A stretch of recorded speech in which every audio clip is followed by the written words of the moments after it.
Napakyas kaganinang buntag ang DILG-7 sa pagpatuman sa unom ka buwan nga preventive suspension. Batok kang Cebu City Mayor Rama ug laing pito ka mga City Hall officials. Kini kay matud pas DILG wa diha ang mga respondents nga modawat sa suspension order. Sayra natong detalye nining report. Mismo si DILG-7 Regional Director Leo Cadjo Trovilla ang nangunay sa pag-serve sa suspension order nga giluwatan sa Anti-Graft Office. Pasado alas 10 ganinang buntag ni abot sa batan sa mayor ang DILG official aron ihatag ang suspension order apan wala ang mayor sa iyang buhatan ug nagdumili usab ang mga staff sa pagdawat nini.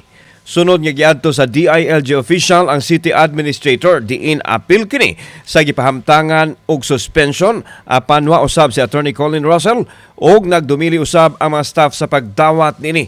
Gisunod nila ang City Assessor's Office ug sama sa ubang buhatan wa diha mga opisyal nga naglakip sa suspension nga silang OIC Maria Teresa Russell, Francis Mehacaban, Angelique Cabugao, GR Pescante, Lister Joey Biniga ug Nilin Sanrojo.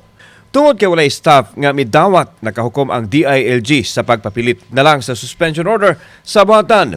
Giklaro ni Director Trovilla nga gitinguha unta nilang personal nga matubang ang mayor ug ang ubang mga respondents aron hanay ang proseso. Subay nini gikirakda magtigom ang DILG sa gamito nilang legal process aron masiguro nga walay legal question ang pagpatuman sa suspension order.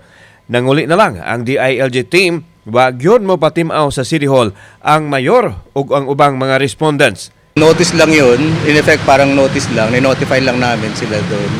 And then sundan pa ng exhaust namin palang para talaga ma-receive nila personally yung order. Gidugang ni Trovilla nga ang kamanduan gikan sa ilang ulohang buhatan sa DILG nga ipatuman sa labing daling panahon subay sa gipagawas nga desisyon og mando sa ombudsman. Meron pa naman kaming ibang options and then tingnan namin sa legal team ko paano iba pang options. We can do registered mail and then but ang aming intention talaga ma-receive talaga ni Mayor.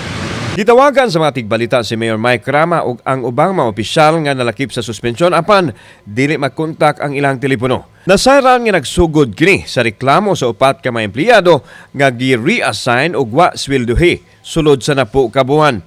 Apan giingon sa mayor nga wa siya masayod sa kaso. Mausab kini ang giingon sa City Administrator. Kauban si Clover Lumayag, ako si Alan Domingo. Balitang Bisdak.